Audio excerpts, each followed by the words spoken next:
In this video, we're actually going to wire up indecision. So there's a button we can click. It's going to randomly select one of the options we've put in, and it is going to show that option to us.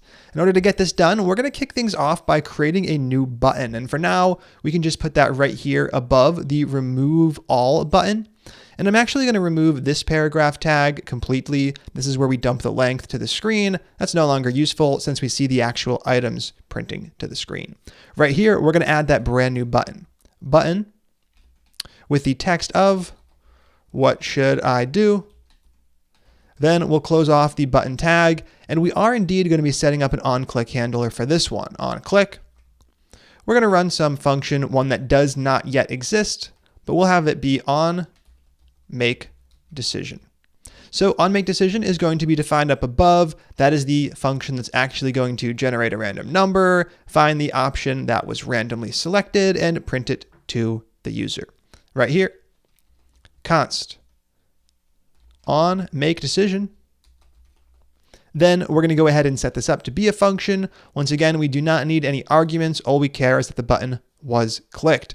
And right here, we're going to go through the process of making the decision. And the first step is to generate a random number. So if there are two items in the array, I want to generate a random number between 0 and 1 inclusive, meaning I either want 0 or 1, so I can pull the item out of the array by its index. If I have 10 items in the array, I want to generate a random number between 0 and 9 inclusive, so I can make sure that I'm able to actually randomly select all of the options available. Right here, we're going to kick that off by creating a place for this randomly generated number, and we can just call this variable random num. And we're going to set it equal to, and we'll start off with just math.random. Now that's not going to be the complete algorithm we use, but for now, let's just go ahead and log it to the screen so we can take a peek at what we're working with. I'm going to log random num to the screen. That's going to allow us to see the value and ensure that the button is set up and the click handler is working. If I refresh, we can switch over into the console and we can just click this button a bunch of times. And you can see that what we're getting is not what we might expect. So math.random, it returns a random number, but that number is between 0 and 1, where the number could be 0, but it could never be 1. So it's between 0 and 0.999999999. Now this is useful because we're going to be able to take this random number, apply a few math operators to it, and it's going to allow us to generate a random number between a range. We just have to teach it how to do that. And step one is multiplying it by some value. So in our case, we're going to multiply it by the number of items in the array. So if I have 2 items, we're going to multiply it by 2. That'll give us a random number between 0 and 1.99999. Right here, app.options.length. That's going to make sure that the length is taken into account when we're generating that random number. Now we can go ahead and save app.js. Over here, if I click what should I do, we're going to get 0 every single time. There are no items. Let's add a few, A, B, and C. If I click it again, we can see we're getting numbers between 0 and 2.999. So right here we have 1, we have 2, we have 0, and we're going to treat these as the index. All we want to do is round down the decimal. That's not necessary. And to do that, we'll be using another math method. That is math.floor. Now we actually want to wrap this entire operation in parentheses, and we're going to be using math.floor up front. So what are we doing? We're generating the random number, we're multiplying it by the index, we're taking that and we're rounding it down, and this is going to give us exactly what we want. Now if we add some items back in, A, B, C, D, and we generate a bunch of random numbers, we can see that we are getting numbers in that range. We're getting 0, we're getting 1, and we're getting 2. We're not getting 3 because I never actually added D. Let's add that into the mix, and there we can see 3 is showing up as well.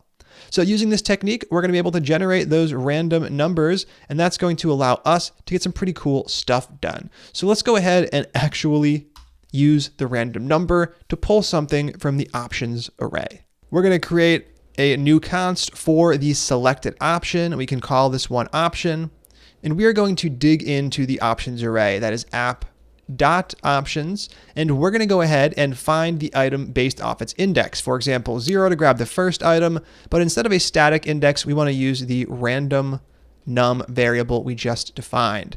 Now we're going to be able to actually pull that item out and do something with it. Later on in the course, we'll look at how we can set up advanced things like modals. For now, we're going to use the built-in alert function. That's going to allow us to get some stuff showing up to the screen without a ton of effort, but don't worry, we'll look at modals a bit later. Now that we have this wired up, we can test out our work. Now, currently, we are allowing people to click that button when there are no items. We're going to fix that in just a second. So for now, let's just add some items. I'm going to add A, B, C, and D. I'm going to click what should I do, and here I get C as my selected option. I go back, I get C again, I go back, I get B. So as we keep having it pick, it's picking random options from this list. We're going to be able to get A, B, C, and D based off of that random system we set up. So there we have it, a little picker all working as expected. Now, there is still one more thing I want to talk about, and that is how we can prevent the user from actually clicking this button under certain situations. So just like we have conditional rendering for JSX and text, we can actually also do other stuff, like conditionally disable this button. Now, inside of HTML, we have the ability to disable a button. We can set disabled right here. I can save app.js, and the result is a button that's always disabled. So I can't actually click it. Even if I added items, it doesn't actually change the disabled state. So what we're going to do instead is tweak this by setting it equal to a JavaScript expression. Now, JSX actually works really well with things like this. If we have an expression that is truthy like true, the button is going to be disabled, and we can prove that by saving the file. There it is, it's disabled. But if the expression is falsy like false, we're going to see that the button is not disabled. So we obviously don't want the static true or false. We want to do a little bit of logic. What do we want to do? We want to check if the length of the array is 0. If it is 0, we're going to disable the button. That's app.options.length. If the length is equal to 0, there is no need to have this button enabled. Now, if we save app.js, we can see we correctly start out with a disabled button that we cannot interact with. As we add items though, like A, B, and 12, we see the button does become enabled, and then we're able to click it, and we're actually able to generate those random results. We now have a basic version of the Indecision app in place, and that is it for this section. In this section, we covered the fundamentals of JSX. We started with knowing nothing about React or JSX, and we're now at a place where we can build out a little application like the Indecision application. We know how JSX works. We know how we can inject values in it, add conditional rendering, set up event handlers like form submits and button clicks, and generate a dynamic set of elements based off of some application data. And we saw how we can render and re-render all of that, keeping the UI up to date with our app data. Now that we have this in place and we understand the fundamentals of JSX, that's going to put us light years ahead when it comes to learning more complex React topics, like the concept of a React component, which is the topic of the next section.